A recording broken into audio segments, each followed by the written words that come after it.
જોઈએ 80મો શ્લોક. એમાં શું કહે છે? ફળ બેસે ત્યારે વૃક્ષો નીચા નમે છે, નવા પાણીથી વાદળો ઝળુંબે છે, સજ્જનો સમૃદ્ધિ આવતા છકી જતા નથી, પરોપકારી મનુષ્યનો આ સ્વભાવ છે. ઉદાહરણ આપણને આપ્યું છે. નીતિ શતકમાં આ જ વસ્તુ મહત્વની છે કે ઉદાહરણ કઈ રીતે આપવું તો સામેવાળો માણસ સમજે એવું. કોઈ પણ વૃક્ષને ફળ આવે તો એ ડાળી નમે છે. એવી રીતે વાદળોમાં પણ એવું છે. જે વાદળ વરસવાનું હોય છે આપણને દેખાય છે નીચે જ હોય છે, અને આપણે કહીએ છીએ કે વરસાદ પડે એવું લાગે છે. કહેવાનો અર્થ શું છે કે એની પાસે છે એટલે સહેજ નમ્યા છે. નથી એ નમવાનો નથી. જેની પાસે કાંઈ નથી એ તો ટટ્ટાર જ રહેવાનો છે.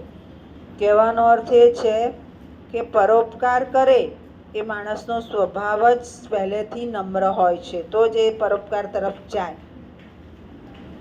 ત્યાર પછી આગળનો શ્લોક જોઈએ. જેઓમાં આજ્ઞા 88મો.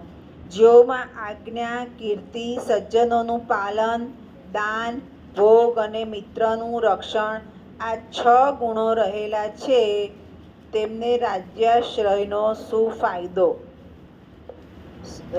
સરસ વાત કરી છે કે કોઈ વ્યક્તિ છે એને કોઈનો સપોર્ટ નથી, એ પોતે પૈસાદાર નથી, કોઈ સપોર્ટ નથી આપતું, પણ એની પાસે એ આજ્ઞાવાળો છે, કોઈ વ્યક્તિ કહે એને કરી આપે.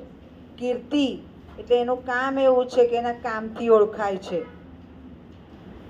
દાન કરે છે, મિત્ર રાખે છે, સારા લક્ષણો છે, તો એને કોઈની જરૂર પડતી નથી.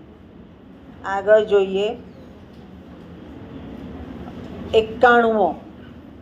વિદ્યા સાચે જ મનુષ્યનું શ્રેષ્ઠ રૂપ છે, છુપાવેલું અને રક્ષાયેલું ધન છે. વિદ્યા ભોગવિલાસ, કીર્તિ અને સુખ આપનારી છે. વિદ્યા ગુરુઓની ગુરુ છે. વિદેશ યાત્રામાં વિદ્યા સ્વજન છે. વિદ્યા શ્રેષ્ઠ દેવતા છે. રાજા પોતાના રાજ્યમાં પૂજાય છે. વિદ્યા વગરનો માણસ પશુ સમાન છે. અહીંયા આપણે બહુ સમજાવી દીધું, આપણે ભણેલા છીએ એટલે, કે વ્યક્તિ ભણે છે, શિક્ષણ મેળવે છે, એની સાથે સાથે એની કેળવણી આવતી જાય છે.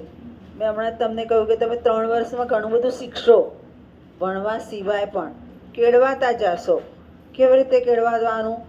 તો એ જ તમારું શ્રેષ્ઠ રૂપ બનીને બહાર નીકળશે. તમે આવ્યા હતા એની કરતાં જુદા બનીને બહાર નીકળશો. કઈ રીતે?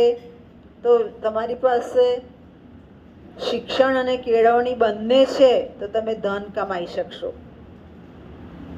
કીર્તિ, સારું કામ કરશો એટલે તો તમારું નામ થશે જ.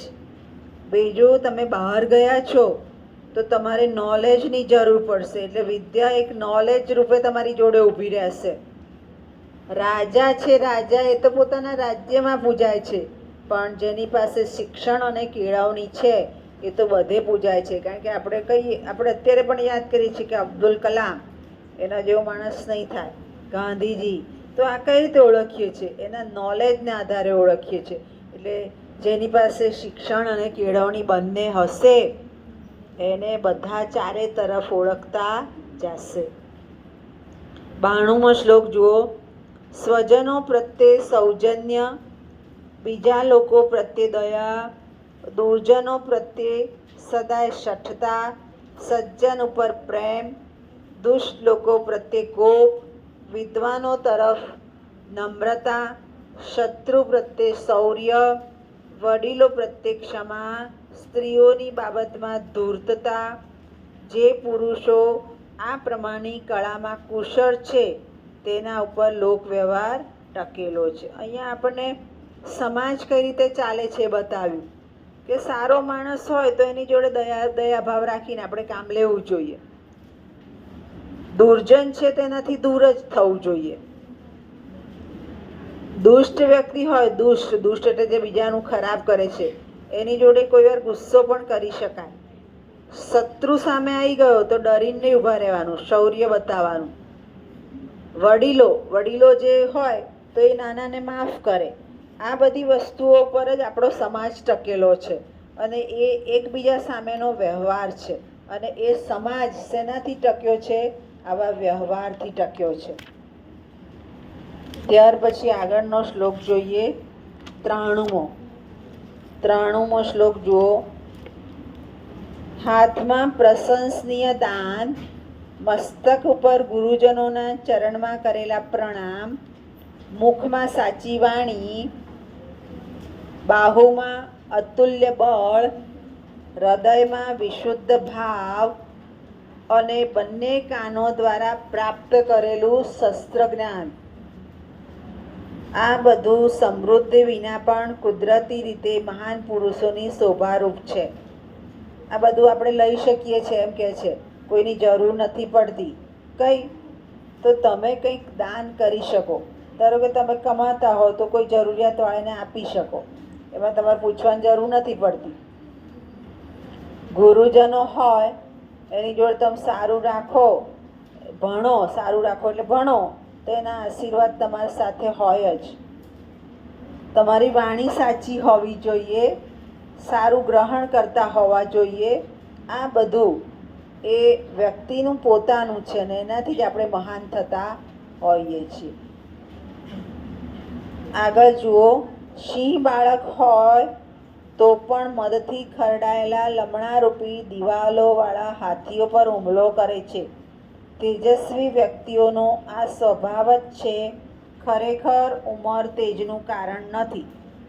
અહીં સરસ કહ્યું આપણને કે સિંહ છે, સિંહ એ કેવો છે? વનરાજ છે.